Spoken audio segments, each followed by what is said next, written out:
We are live in 3, 2, 1. Restrictions and the mask requirements and directives announced by the Utah Department of Health are designed to break the spike and to bend the curve. Governor Herbert announces new changes to Utah COVID-19 guidelines. A UVU soccer player was arrested for shooting 3 BYU students with a BB gun on BYU campus. Senator Mitt Romney calls out President Trump over social media, condemning his recent name-calling of political leaders.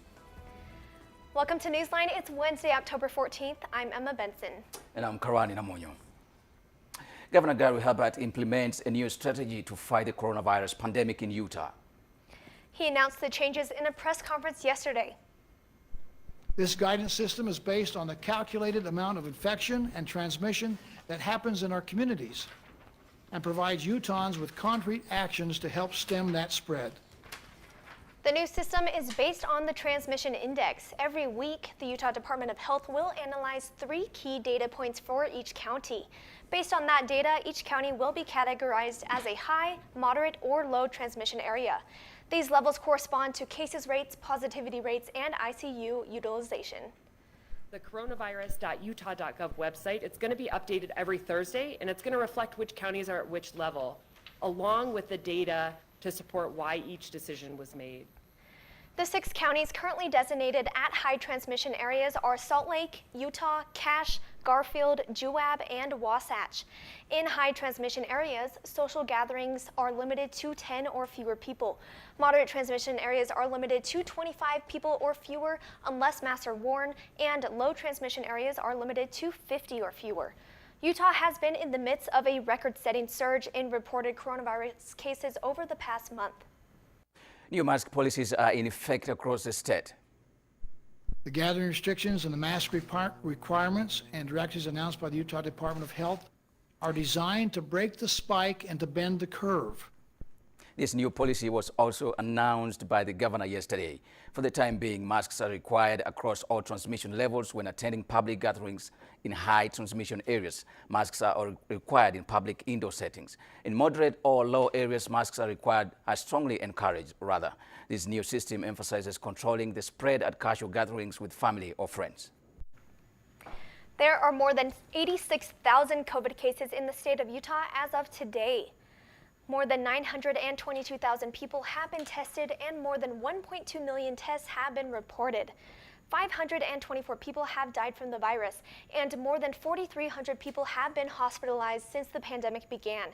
According to Utah government, COVID-19 is spreading in Utah and hospitalizations are growing every day. Weber County Correctional Facility released information about a new positive COVID-19 case. The individual that tested positive on October 10th had previously tested positive in July as a result of mass testing conducted for those potential exposed to the virus. That person has been moved to medical isolation and is under medical staff care. The county sheriff's office says that the source of the infection is unknown and this may be a case of reinfection. 2 more Utah high schools are switching to remote learning due to COVID-19. Both Cottonwood High and Roy High announced that they will be moving to the remote learning for at least 2 weeks. This announcement comes after both schools had 15 or more people test positive, according to the Salt Lake Tribune. The remote learning will go through October 28th. Administrators at BYU Idaho's campus believe some students are purposefully exposing themselves to COVID-19. Newsline reporter Whitney Leland tells us why they think students are doing this. Administrators at BYU Idaho released a statement saying they received several accounts of students intentionally trying to get the virus for later compensation from the government. Because there's so much information being put out, it's kind of hard to know what is the latest. Warning saying the contraction and spread of COVID-19 is not a light matter. We urge all members of the campus community to act respectfully and responsibly by observing all public health and university protocols and placing the well-being of others above personal benefit or convenience. The message comes after several local plasma centers in Idaho offered to pay extra for donations from those who have recovered from the coronavirus and have the antibodies. Grifols plasma donation, I don't know, I don't think that's the same thing. but I know that they're offering $1, like starting at $100. BioLife in Ammon, Idaho pays $200 per donation in the first 2 weeks from someone who has previously tested positive for the virus, according to its website. The BYUI website confirms that if a student does that, the individual will be suspended and possibly permanently dismissed from the school. Yeah, I would say like all the social events that people do outside of school are pretty much the usual. As part of its statement, the BYUI officials said they would help students struggling to pay for books and tuition or help cover rent or groceries. Reporting for NewsLine in Provo, Whitney Leland. A missionary for the Church of Jesus Christ of Latter-day Saints died in a hiking accident yesterday. Sister Annabelle Nielsen was a 20-year-old from Highland, Utah, serving a mission in Switzerland. She and 5 other sister missionaries were hiking when she slipped and fell down a steep incline. Church spokesman Daniel Woodruff expresses his condolences for the family in a statement released Tuesday. A man was arrested in St. George on many charges, including DUI and drug possession. According to ABC4's report, police were dispatched Monday with reports of 2 men screaming and throwing things. The 71-year-old man, Raymond Perry, was causing fights, avoiding arrest, and driving through oncoming traffic, nearly causing dozens of collisions. Police say the man smelled strongly of chemicals and was slurring his words upon arrest. A UVU soccer player admits to shooting BYU students with a BB gun outside the dorms at Helmand halls. Joe Belknap shows us where it all went down.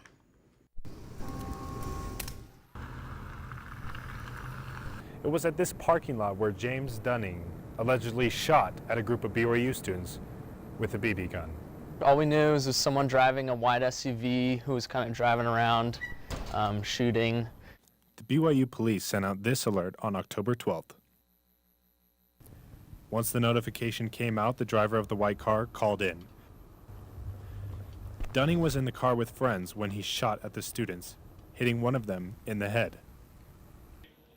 According to the officers on scene, you could see the BB in there, so it didn't go so far where you couldn't see it.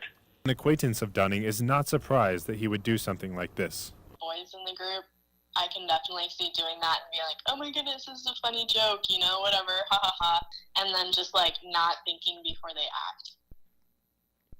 Dunning faces 3 charges of aggravated assault and is currently at Utah County Jail. Oh, that's no walk in the park, There's a lot of factors as far as sentencing goes. I couldn't even speculate on that. Utah Valley University released a statement that Dunning has been suspended from the soccer team while the investigation runs its course. Reporting for NewsLine in Utah County, I'm Joe Belknap. Senator Mitt Romney speaks out against the current state of politics. Mitt Romney called out behaviors of many politicians such as President Trump, Nancy Pelosi, and Keith Olbermann in a statement posted to social media. He called American politics vile and hate-filled. He says, quote, "It is time to lower the heat. Leaders must tone it down, leaders from the top and leaders of all stripes." The 2020 election is going to be huge, and many across the country are worried about the safety of voting by mail. But Utah isn't worried.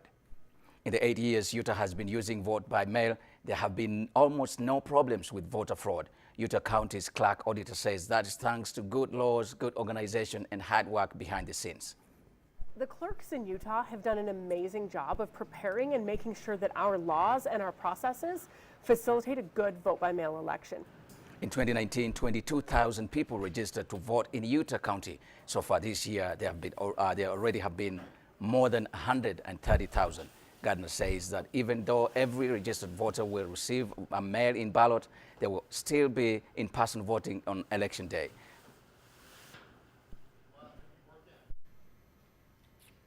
Voters in Utah should start getting their mail-in ballots this week. NewsLine reporter Joseph Carson shows us what we can expect to see on this year's ballot. For Utah County voters, ballots for the 2020 election should start arriving in your mailbox this week. Here's how to fill out your ballot to make sure that your vote gets counted. The ballot might look a little busy, but it's easy, I promise. The first big section is for President of the United States. Obviously, you've got Donald Trump and Joe Biden, but there's lots of other candidates too. Next, you've got a section for U.S. House Representative if you live in District 3 or 4. Next is a section for Utah Governor, Utah Attorney General, State Auditor, Treasurer, and then sections for your State Senator and State Representative and State School Board. And there are also a few county positions up for vote and some local school board positions. There's also a section called Judicial Retention, which lists a bunch of judges. If you fill in the bubble that says yes, it means you want that person to stay a judge. There's also 7 proposed amendments to the Utah Constitution.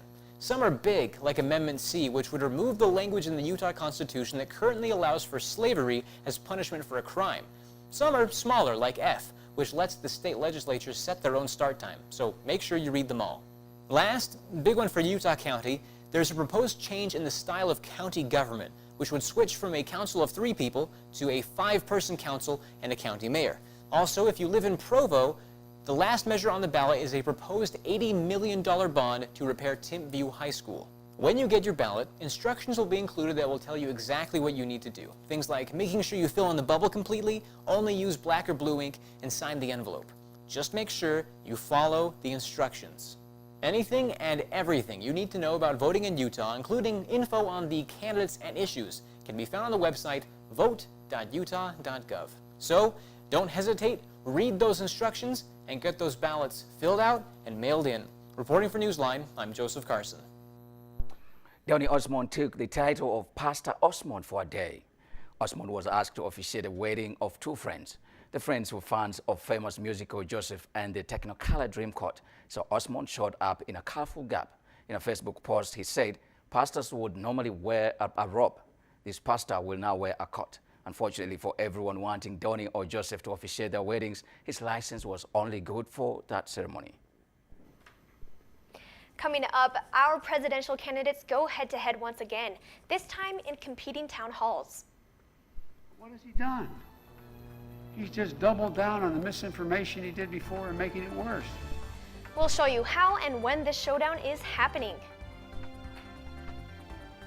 SCOTUS hearings continued into day 3 as Democrats try to get Amy Coney Barrett to speak on important issues. And calls for a boycott on NBC. Who's upset and why? Coming up. I'm Jenny Garth, and as a mother of 3, I know kids worry about a lot of things. Getting enough food to eat shouldn't be one of them. But here in America, that is a real worry for 1 in 5 children. This is unacceptable, and something Feeding America is working to solve. Through a nationwide network of food banks, Feeding America serves virtually every community in the United States, including yours. See how you can help your community. Visit feedingamerica.org. Together, we can solve hunger. Together, we're Feeding America. 150 over 90. 180 over 111. 160 over 110. I had a stroke. Your blood pressure numbers could change your life. Lowering them could save you from having a stroke. If you've stopped your treatment plan, restart it or talk to your doctor about creating one that works better for you. Start taking the right steps at manageyourbp.org. Now I'm, trying to get better, stronger than ever.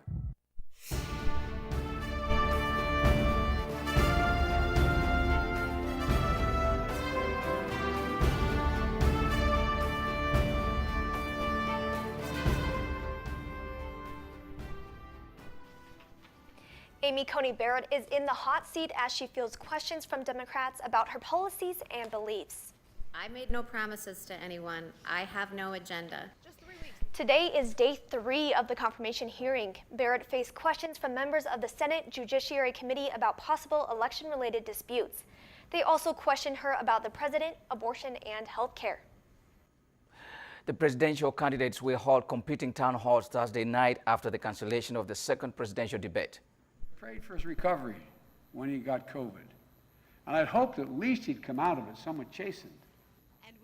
Trump's event with NBC News is scheduled for 8 p.m. Eastern in Miami. It will compete with ABC Town Hall featuring Democratic presidential nominee Joe Biden. The candidates were originally scheduled to participate in the second presidential debate Thursday night. Twitter users call for boycotting NBC as President Trump and candidate Biden schedule town hall meetings for the same time. Maddie, what are people so angry about? Biden and Trump will each have his own town hall event Thursday night, and people are furious over NBC giving President Trump a platform. The White House previously expressed interest in Trump's second debate with Joe Biden. He wants to be on stage debating Joe Biden in person. So if they'll do that, get it back on the schedule, I think the president would be happy to show up. Well, the president wasn't able to meet with Biden in person and will now be on air in Miami tomorrow night for an event moderated by Savannah Guthrie. Here's the announcement that started the firefight, which started almost immediately afterwards. This user sporting the hashtag #BoycottNBC says giving Trump a show at the same time as Biden after Trump cowardly backed away from a group town hall debate is absolutely despicable. Other users are adding the hashtag #BoycottNBC into their usernames and writing obituaries for the station. Tommy Ahnen says the national broadcasting company died suddenly after committing commercial suicide, rewarding President Trump for canceling on a scheduled presidential debate. There were no mourners. Jack Ryan has also taken a break from CIA work to call out tomorrow's moderator, Savannah Guthrie. He says the town hall event is flat out wrong and lacking any semblance of journalistic integrity or patriotism. Trump supporters, too, are missing the debate, but only over missed opportunity to see Biden's supposed dementia problems. We're looking forward to each candidate's messages tomorrow night, and there is a final debate between Biden and Trump scheduled for the 22nd. Back to you. Because of COVID-19, many families have had difficulty transitioning to homeschool-style learning. NewsLine reporter Addison Kerr takes us into one family's home to see how they're adjusting. Addison? Provo City School District recently entered Phase 2 of their Return to School plan, meaning students now attend school 4 times a week instead of just 2. The Giles family has 3 girls in elementary school. They've had to arrange their kitchen living room area to accommodate the kids attending class at the same time. Clara sits at the couch, and Nora's here, and Marin's there on the other end, and that's the only place we have for them to go. We don't have desks, nowhere to put them. Lack of space isn't the only issue families face with online school. I think the hardest is just getting onto the sites. Passwords, we've had trouble with them not working. Their teachers have sent home lists of like, here's your login, here's the password, but they don't work. A lot of times I can't get into the stuff that I'm supposed to be getting into. Not only the technical issues, but the girls prefer learning in the classroom. Nora, a kindergartner, told me she misses in-person school because I'm meeting all my friends. The girls sometimes struggle when their mom can't help them with certain assignments. When I need help, sometimes Mom, she just doesn't always know how to help me. Season says she doesn't think the girls learn as much or as effectively as they would if they went to school 5 times a week. Fortunately, the teachers make themselves available to work with the students and their parents. I've been really impressed with the teachers, mainly. I mean, these teachers are amazing. All the stuff they've had to do over these last few months, it's just nuts. The Provo City School District hopes to move into Phase 3, where the buildings will be at 100% capacity 5 days a week at some point this school year, but they have no definitive date for this transition. Reporting for NewsLine, Addison Kerr, Provo. The cold weather is on its way, which means it's time to start making sure that your car is winter ready. NewsLine reporter Alexa Larson tells us what you can do to help alleviate some of the stress that comes along with driving in the freezing temperatures. According to the Utah Department of Public Safety, approximately 20% of car crashes in Utah occur during inclement weather. Many BYU students move here from out of state and are unprepared for the winter weather conditions. Yeah, last winter I just moved back from Australia, and I was not prepared at all for winter. I mean, as you can see, it's kind of an old car, so I didn't check my fluid, I didn't have snow tires, I didn't have chains or anything like that, so it definitely made winter a lot harder. The manager of Les Schwab Tires in Linden says there are 4 important things you can do to prepare your car for this winter. Number 1, tires. If you can, it's wise to invest in a good set of snow tires. Otherwise, schedule a time to take your car into an auto shop where they can check to make sure that your current tires are in good condition. 2, get your brakes checked. 3, get your battery checked. Most auto shops do this for free. Nobody wants to be stuck in a blizzard with a car that won't start. 4, check your fluids. This includes oil, windshield wiper fluid, and coolant. Nick Cronister says that this is advice he wishes he would have heard a year ago. definitely this winter I've got to be more prepared, yeah. Doing these few things will ensure that you are prepared to take on the bitter cold weather and steer clear of any potential accidents. Additionally, the Utah Highway Patrol advised to decrease your speed, give yourself extra time to get to your destination, and always wear a seatbelt. Let's do all we can to stay safe this winter. I'm Alexa Larson reporting for NewsLine in Provo. Thanks, Alexa.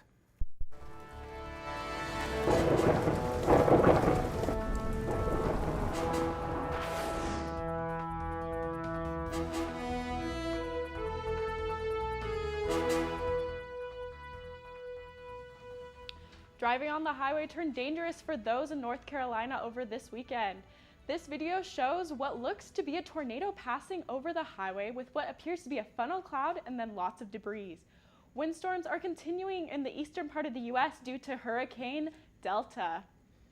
But as you can see over on the western part of the U.S., we have this cold front that is coming down from Canada and might make its way down to Utah in the next week. But let's look at our temperatures here in Utah.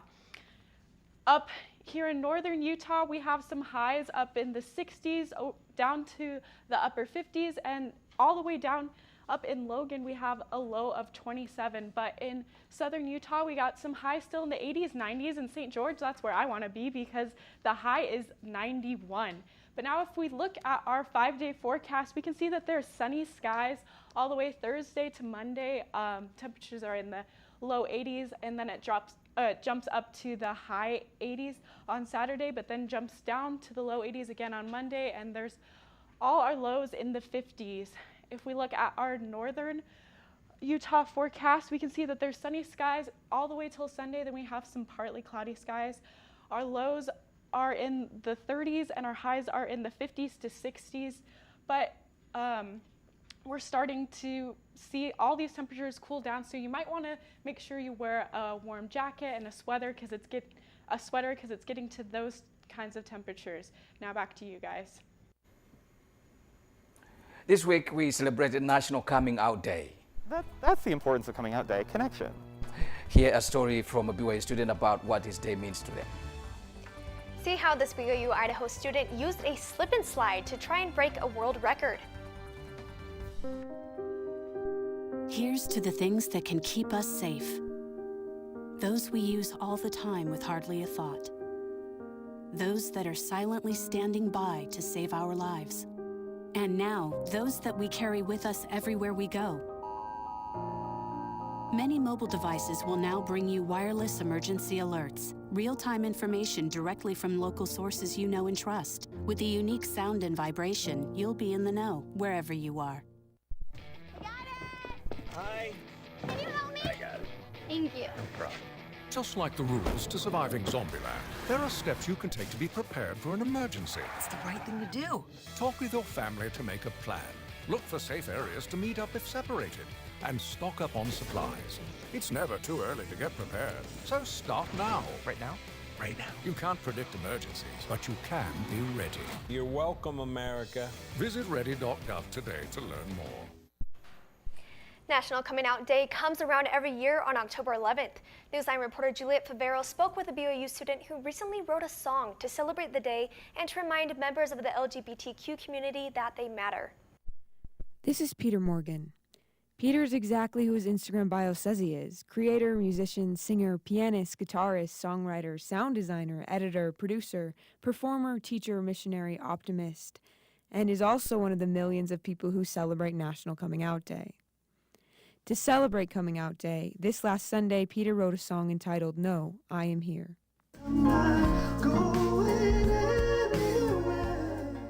Peter says that the song's title, I Am Here, has several different meanings. Say, it's okay to be who you are to those you love and to those who hate you. He wants people to remember that on this day and every other, members of the LGBTQ+ community are valid and important. So Coming Out Day specifically is a day we celebrate existence. We allow people to be who they are, regardless of their sexuality. Then everyone's healthier and happier. Being LGBTQ+ is different in Provo than anywhere else. So BYU, for example, homosexual activity is basically not allowed. And that's pretty difficult as a man who is just gay. I didn't choose that. So to be told constantly, like, you are a mistake, that's pretty draining, you know? And Peter uses his music to remind people of his community that they matter. Yeah, that's the importance of Coming Out Day, connection. You can listen to Peter's song on his Instagram account or on Bandcamp at Peter Morgan. Sundance Mountain Resort is turning their ski lift into a Halloween attraction. Kenzie McGuire is live to tell us what to expect from the spooky setup. Kenzie?